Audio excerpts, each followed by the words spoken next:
Last class में हमने diffusion current की वैल्यू कैलकुलेट की थी और आज जो अपना नेक्स्ट टॉपिक है वो है पीएन संधि समीकरण। पीएन संधि समीकरण क्या होती है, उसी को कैलकुलेट करने के लिए हमने पहले पी टाइप और एन टाइप सेमीकंडक्टर पढ़े थे। यदि हम किसी पी टाइप सेमीकंडक्टर और एन टाइप सेमीकंडक्टर को इस प्रकार से जोड़ दें एटॉमिक लेवल पर कि यदि पी और एन प्रकार के सेमीकंडक्टर को परमाणुीय रूप से जोड़ दिया जाए तो जो युक्ति हमें प्राप्त होगी वो कहलाती है पीएन संधि। एग्जाम्पल के लिए यदि हम ऐसे पी और एन टाइप सेमीकंडक्टर बनाएं, ये पी टाइप में ले लेते हैं कि पी टाइप सेमीकंडक्टर, और इसी के साथ में एक एन टाइप सेमीकंडक्टर को भी जोड़ दें, तो इन दोनों की ये जो सीमा रेखा है जहाँ से जोड़ रहे हैं एटॉमिक लेवल पर, ये सीमा रेखा कहलाती है पीएन संधि, पीएन जंक्शन। पीएन जंक्शन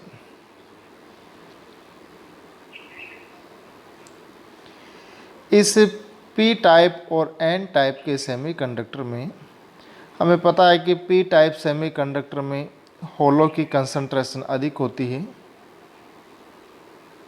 और एन टाइप सेमीकंडक्टर में इलेक्ट्रॉनों की कंसंट्रेशन अधिक होती है।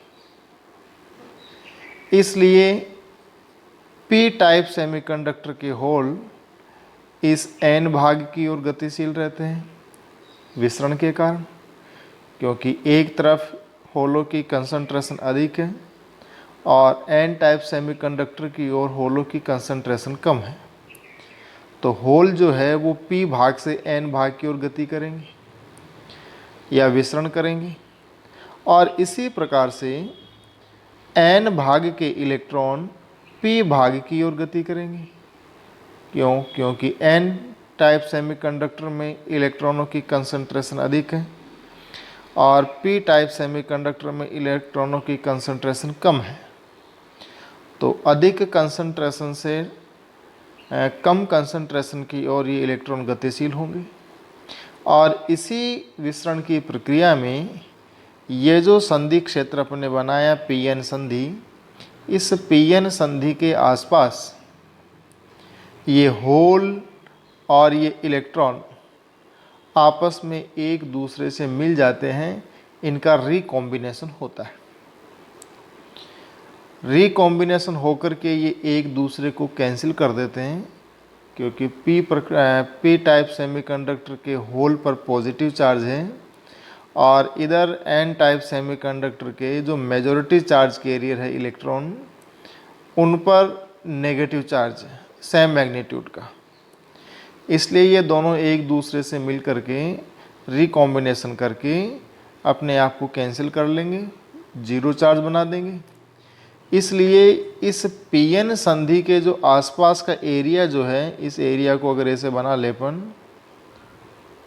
एरिया जो है ये वाला, इस एरिया में चूँकि होल और इलेक्ट्रॉनों की संख्या में कमी हो रही है, इसलिए इस रीजन को हम कहते हैं डिफ्लेक्शन रीजन।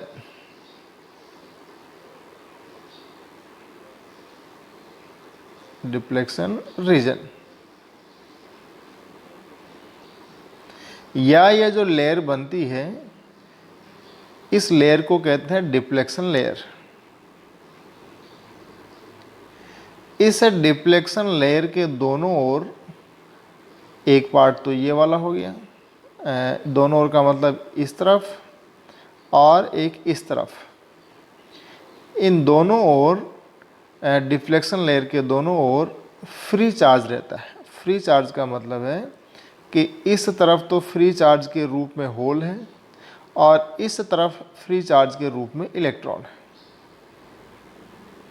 ये फ्री रहते हैं गति करने के लिए। साथ ही हमने जब पी टाइप और एन टाइप सेमीकंडक्टर बनाया था तो पी टाइप सेमीकंडक्टर में भी इम्प्योरिटी आयन थे और एन टाइप सेमीकंडक्टर में भी इम्प्योरिटी आयन थे।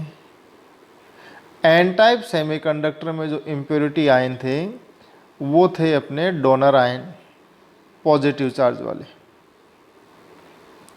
और पी टाइप सेमीकंडक्टर में जो इम्प्योरिटी आयन थे वो थे एक्सेप्टर आयन।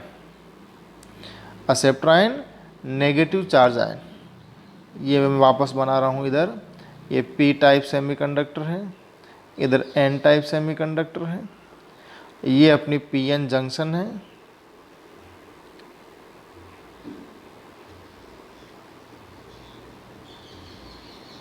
और ये जो लेयर है यहाँ से लेकर के यहाँ तक की ये डिफ्लेक्शन लेयर है, ये कंप्लीट यहाँ से लेके यहाँ तक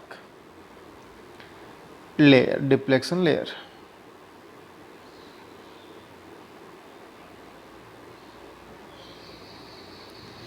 अब इधर जो एन टाइप सेमीकंडक्टर में इसमें जो आयन थे, इम्प्योरिटी आयन, वो पॉजिटिवली चार्ज रहते, वो गतिशील नहीं होते, ये पॉजिटिवली चार्ज और स्थिर रहते हैं।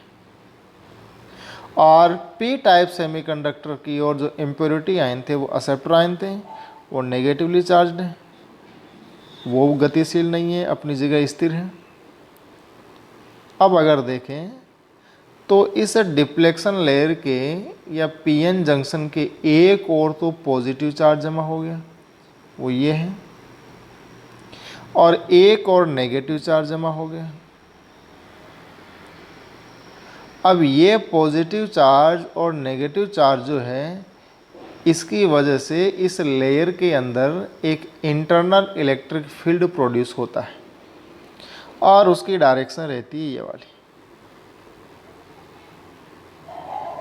और उसको यहाँ पर लिखा है हमने, फिलहाल तो मैं EB से लिख देता हूँ। जो इंटरनल इलेक्ट्रिक फील्ड प्रोड्यूस हुआ है उसको EB से लिखा है। अब यह जो इंटरनल इलेक्ट्रिक फील्ड है उसकी डायरेक्शन है एन टाइप सेमीकंडक्टर से पी टाइप सेमीकंडक्टर की ओर। अब वापस मैं मेजॉरिटी चार्ज कैरियर पर जाता हूँ कि जो इस एन टाइप सेमीकंडक्टर की ओर इलेक्ट्रॉन थे, वो इलेक्ट्रॉन इस एन भाग से पी भाग की ओर गति कर रहे, इस तरफ। अब हमें पता है कि इन इलेक्ट्रॉनों पर लगने वाला फोर्स जो है इलेक्ट्रिक फील्ड, इस इंटरनल इलेक्ट्रिक फील्ड की वजह से वो फोर्स लगता है इस इंटरनल इलेक्ट्रिक फील्ड EB के अपोजिट डायरेक्शन में, अर्थात इस डायरेक्शन में।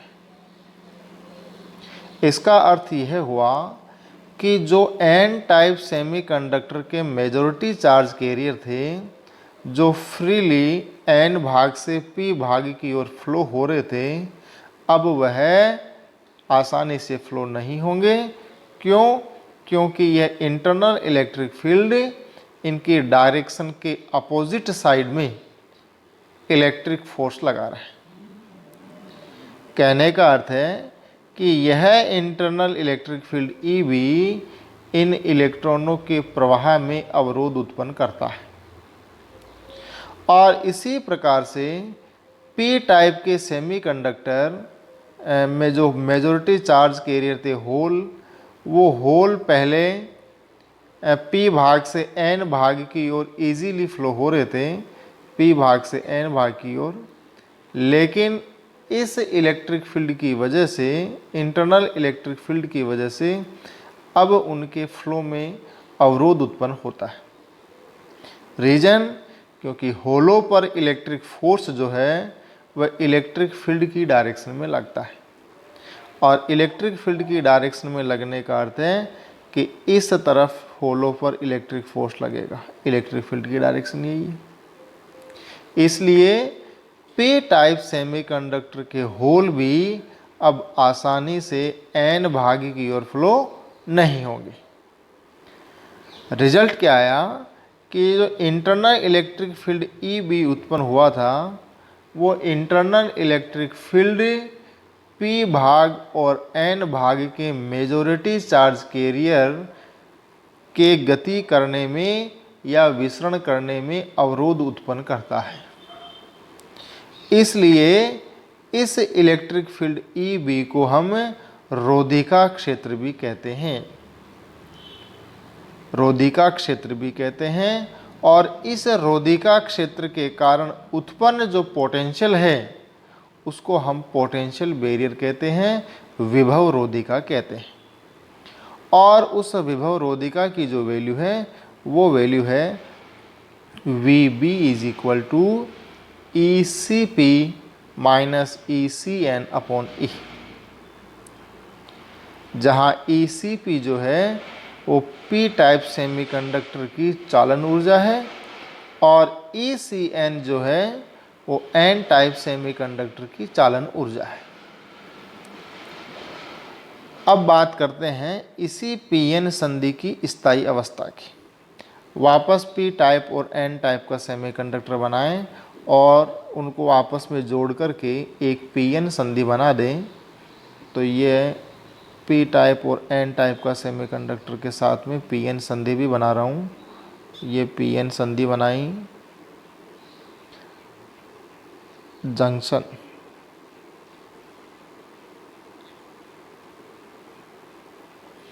और ये छोटी सी मैं यहाँ डिफ्लेक्शन लेयर भी बना देता हूँ, डिफ्लेक्शन लेयर। इधर P टाइप सेमीकंडक्टर है और इधर N टाइप सेमीकंडक्टर। इसमें पहले P टाइप और N टाइप सेमीकंडक्टर के जो मेजॉरिटी चार्ज कैरियर थे उनका विसरण हो रहा था, डिफ्यूजन हो रहा था, और उसकी वजह से डिफ्यूजन करंट फ्लो होती है। और वो डिफ्यूजन करंट की जो डायरेक्शन है, ए करंट तो हो गई डिफ्यूजन,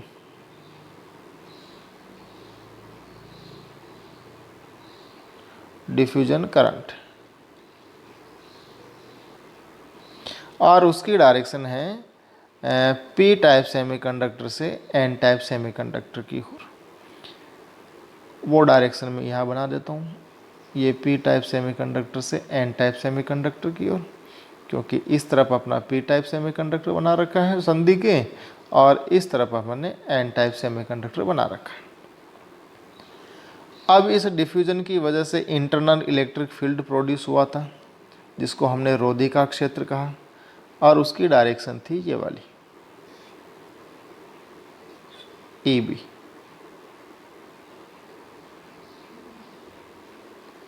ये इंटरनल इलेक्ट्रिक फील्ड दोनों ही प्रकार के सेमीकंडक्टर में मेजॉरिटी चार्ज कैरियर की गति में अवरोध उत्पन्न करते हैं, जो कि हमने अभी पहले देखा। अब हम लेते हैं कि P टाइप और N टाइप सेमीकंडक्टर के जो माइनॉरिटी चार्ज कैरियर थे, ये होल है इधर N टाइप सेमीकंडक्टर में, और P टाइप सेमीकंडक्टर में है इलेक्ट्रॉन।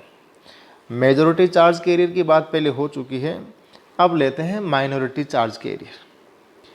अब ये जो इंटरनल इलेक्ट्रिक फील्ड है, इस इंटरनल इलेक्ट्रिक फील्ड की वजह से ये जो N टाइप सेमीकंडक्टर के माइनॉरिटी चार्ज कैरियर होल है उन पर इलेक्ट्रिक फोर्स की जो डायरेक्शन है वो रहती है इलेक्ट्रिक फील्ड की डायरेक्शन में, क्योंकि ये पॉजिटिव चार्ज पार्टिकल है होल, और पॉजिटिव चार्ज पार्टिकल पर इलेक्ट्रिक फोर्स की डायरेक्शन इलेक्ट्रिक फील्ड की डायरेक्शन में रहती है। अर्थात ये जो होल है, ये होल इलेक्ट्रिक फील्ड की डायरेक्शन में गति करेंगे इस ओर, और इधर P टाइप सेमीकंडक्टर के जो माइनॉरिटी चार्ज कैरियर है इलेक्ट्रॉन, उन इलेक्ट्रॉनों पर इलेक्ट्रिक फोर्स जो लगेगा वो सदैव इलेक्ट्रिक फील्ड की डायरेक्शन के अपोजिट डायरेक्शन में लगेगा। अब इलेक्ट्रिक फील्ड की डायरेक्शन किधर है, ये है अपने इधर N भाग से P भाग की ओर। तो इन माइनॉरिटी चार्ज कैरियर इलेक्ट्रॉन पर लगने वाला इलेक्ट्रिक फोर्स की डायरेक्शन रहेगी इस तरफ। अब N भाग के माइनॉरिटी चार्ज कैरियर होल गति कर रहे हैं N भाग से P भाग की ओर, और P भाग के माइनॉरिटी चार्ज कैरियर गति करेंगे P भाग से N भाग की ओर। अब इन माइनॉरिटी चार्ज कैरियर के कारण करंट जो फ्लो होगी उसकी डायरेक्शन देखते हैं, और उसकी direction in minority charge carrier होलों की डायरेक्शन में और माइनॉरिटी चार्ज कैरियर इलेक्ट्रॉनों की डायरेक्शन के अपोजिट डायरेक्शन में। अब अपोजिट डायरेक्शन कौन सी होगी? ये माइनॉरिटी चार्ज कैरियर गति कर रहे हैं इधर, तो करंट बहेगी इधर, अर्थात करंट की डायरेक्शन जो रहेगी वो रहेगी n भाग से p भाग की ओर। ये डायरेक्शन आ गई n भाग से p भाग की ओर। अब इस करंट को क्या कहेंगे? ये चूंकि यह करंट इस इंटरनल इलेक्ट्रिक फील्ड की वजह से फ्लो हो रही है, और इलेक्ट्रिक फील्ड की प्रेजेंस में जो करंट फ्लो होती है उसको हम ड्रिफ्ट करंट कहते हैं, ड्रिफ्ट करंट।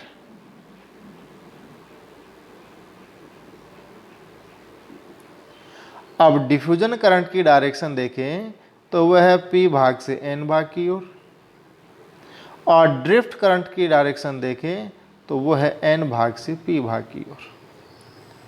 अब स्टडी स्टेट कौन सी है कि ये जो इंटरनल इलेक्ट्रिक फील्ड EB है, ये इंटरनल इलेक्ट्रिक फील्ड EB इस डिफ्यूजन करंट के अपोजिट डायरेक्शन में इतनी ड्रिफ्ट करंट उत्पन्न कर देता है कि टोटल करंट की वैल्यू 0 हो जाती है। दोनों की डायरेक्शन एक दूसरे के अपोजिट है, और वो कंडीशन कहलाती है अपनी स्टडी स्टेट, स्थायी अवस्था। कि इस स्थायी अवस्था में संधि में से कोई करंट फ्लो नहीं होती है। क्यों? क्योंकि विभव रोधी का डिफ्यूजन करंट के विपरीत इतनी ड्रिफ्ट करंट उत्पन्न कर देता है कि संधि में से प्रवाहित कुल धारा का मान 0 हो जाता है, और कुल धारा का मान 0 होने का अर्थ है सर्किट कैसा हो गया अपना? ओपन सर्किट, खुला परिपथ। तो उस पीएन संधि डायोड के खुले परिपथ में हम पहले इलेक्ट्रॉन धारा घनत्व 0 ले लेते हैं। दोनों ही प्रकार की करंट डेंसिटी 0 है, होल करंट डेंसिटी भी 0 और इलेक्ट्रॉन करंट डेंसिटी भी 0। तो सबसे पहले ली है इसने कि इलेक्ट्रॉन करंट डेंसिटी को 0 मान लें, Jn इज इक्वल टू 0, जिसमें कौन कौन सी करंट डेंसिटी है? एक तो ड्रिफ्ट करंट डेंसिटी है और एक डिफ्यूजन करंट डेंसिटी है। उन दोनों का योग जो है वो 0 होगा। ये यहाँ जैसे 0 कर दिया। अपवाह है धारा घनत्व और विसरण धारा घनत्व का योग 0 कर दिया। दोनों की वैल्यू पुट कर दी जो पहले अपन कैलकुलेट कर चुके हैं। वैल्यू पुट करने के पश्चात इस यहाँ तक हम एक बढ़ते हैं। यहाँ पर वैल्यू है mu N upon D N, ये वाली, और इस mu N upon D N की वैल्यू रहती है ई अपॉन के टी। जब यह मान इस इक्वेशन में रखते हैं तो हमें इक्वेशन ये प्राप्त होती है। आगे इसको सोल्व करने के लिए जिस फॉर्म में लिया है उसके लिए एक तरफ हमने करंट डेंसिटी को ले ली, चार्ज कैरियर को ले लिया है, और दूसरे तरफ जो राशियाँ बच गई उनको ले ली। आगे इसको सोल्व करें। समाकलन करने पर हमने पी टाइप और एन टाइप सेमीकंडक्टर को लिया है और इलेक्ट्रॉन करंट डेंसिटी को लिया है, तो लिमिट रहेगी पी टाइप सेमीकंडक्टर में इलेक्ट्रॉन डेंसिटी से लेकर के एन टाइप सेमीकंडक्टर में इलेक्ट्रॉन करंट डेंसिटी, और जो लेयर बनाई थी हमने उस लेयर की लिमिट है p भाग की ओर तो x1 से लेकर के n भाग की ओर x2 तक। इसको जब सोल्व करते हैं तो हम आगे बढ़ते हैं यहाँ तक। ये जो वैल्यू है e x1 minus x2, x1 minus x2 है वो है अपनी डिफ्लेक्शन लेयर की चौड़ाई, और इलेक्ट्रिक फील्ड जैसे EB लिखा था उस EB की जगह वैल्यू है अपनी E। ये E इंटू डिफ्लेक्शन लेयर की चौड़ाई ये कहलाती है पोटेंशियल बैरियर विभव रोधी का। तो इक्वेशन हमें मिलती है ये वाली। इसी इक्वेशन को आगे सोल्व करते हैं तो हमें लास्ट में जाकर के इक्वेशन मिलती है फर्स्ट। ये हमने लिया क्या था, हमने लिया था electron current density 0, Jn is equal to 0।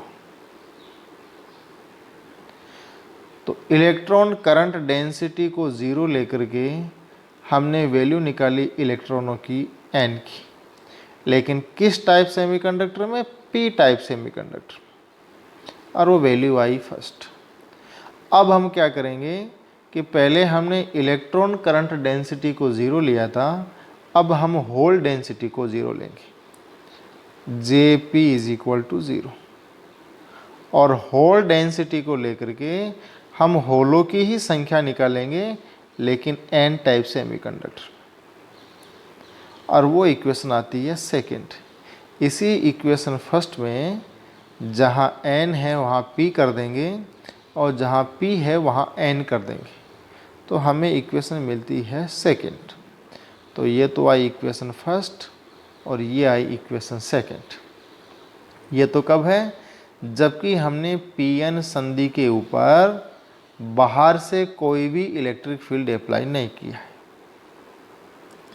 सिर्फ Pn संधि बनाई है, और उस Pn संधि की स्टडी स्टेट में इलेक्ट्रॉन करंट डेंसिटी को 0 लेकर के इलेक्ट्रॉनों की संख्या निकाली है, लेकिन p टाइप सेमीकंडक्टर में, और होल करंट डेंसिटी को 0 लेकर के होलों की संख्या निकाली है, लेकिन किस तरफ, n टाइप सेमीकंडक्टर।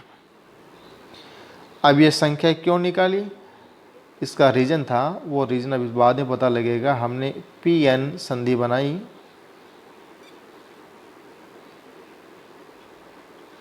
ये p टाइप सेमीकंडक्टर है और ये n टाइप सेमीकंडक्टर।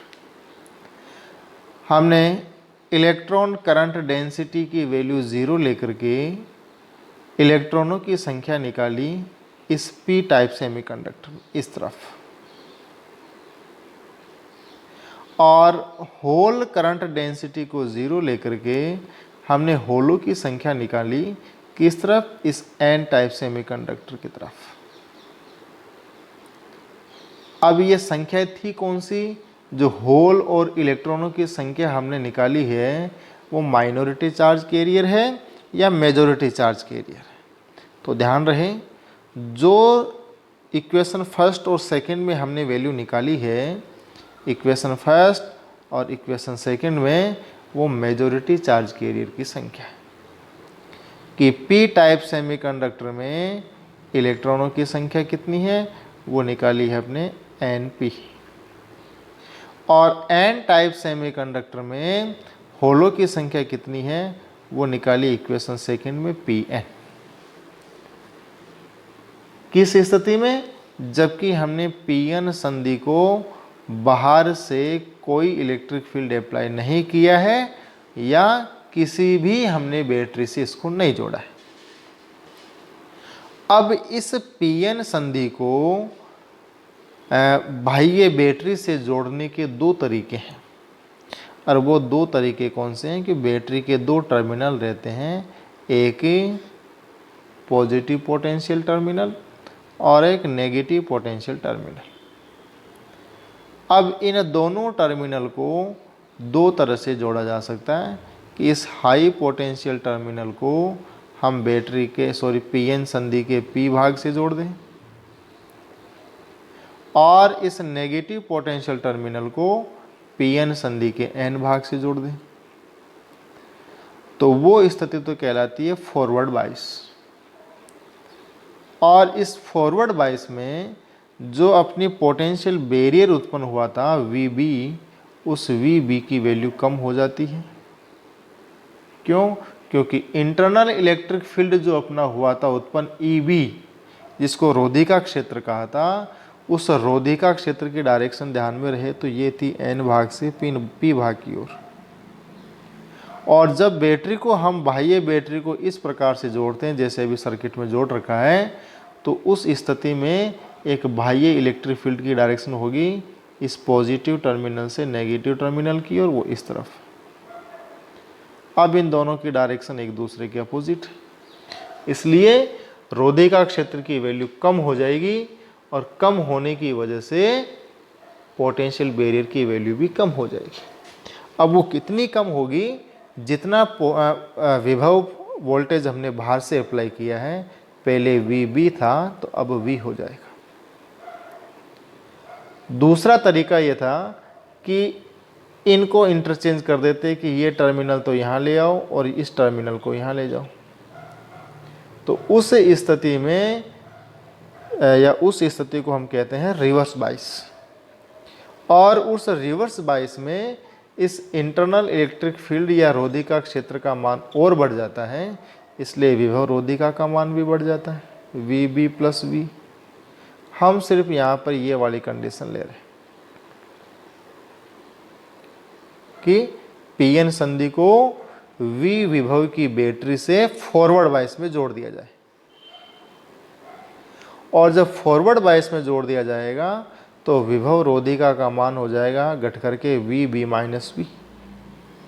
और जब विभव रोधिका का मान कम हो गया तो P भाग के जो होल N भाग की ओर फ्लो नहीं हो रहे थे, अब वह फ्लो होने लग जाएंगे। क्यों? क्योंकि विभव रोधिका का मान कम हो गया जो कि उनको रोक रही थी, या N भाग के इलेक्ट्रॉन जो P भाग की ओर गति करने से रुक रहे थे, अब वो भी फ्लो होने लग जाएंगे। क्यों?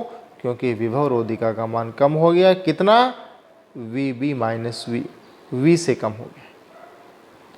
और इस स्थिति में यदि N टाइप सेमीकंडक्टर में होलों की संख्या में वृद्धि होती है, और वो वृद्धि मान लेते हैं कि ΔPn, वो संख्या कौन सी है? जो P भाग से बह करके N भाग की ओर आए, और वो वृद्धि कितनी हुई है? वो वृद्धि मान लेते हैं कि ΔPn हुई।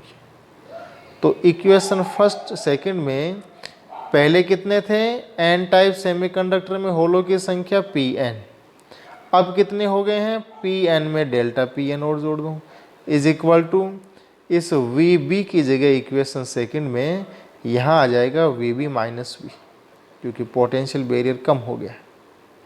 तो हमें मिलती है इक्वेशन नंबर थर्ड। इक्वेशन 3 में से 2 को सब्ट्रैक्ट कर दें, माइनस कर दें, तो हमें जितनी वृद्धि हुई थी होलों की N भाग टाइप सेमीकंडक्टर में, वो संख्या मिल जाएगी। वो संख्या ये है, दोनों को सब्ट्रैक्ट करें तो। अब इन होलों की संख्या में वृद्धि के कारण होल धारा घनत्व में कितनी वृद्धि हुई है, उसका फॉर्मूला ये है करंट डेंसिटी का। ΔJP = EVP ΔPn। ΔPn की जगह ये मान रख दो, ये मान रखें तो अपने पास इक्वेशन आती है ये वाली। ये करंट डेंसिटी की जगह डेफिनेशन जो है करंट पर यूनिट एरिया, इस ΔJP की जगह लिखा है IP/A। J = होता I/A, या I = J × A। तो ये A से मल्टीप्लाई कर दिया करंट डेंसिटी को, तो करंट मिल गई।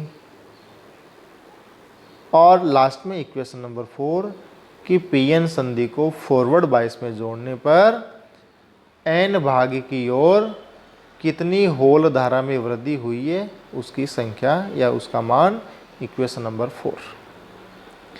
इसी प्रकार से इस V विभव के कारण कौन सा, जो फॉरवर्ड बाइस में लगाया है, उसके कारण P टाइप सेमीकंडक्टर में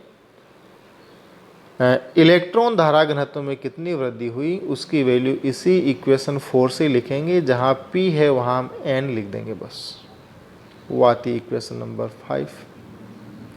तो संधि में से टोटल जो धारा फ्लो हुई है वो कितनी है? वो है IP + IN की इतनी। तो ये होल करंट फ्लो हुई थी V विभव के कारण, और इतनी इलेक्ट्रॉन करंट फ्लो हुई थी V विभव के कारण। दोनों को ऐड करें तो ऐड करने पर अपने पास इक्वेशन आती है ये वाली।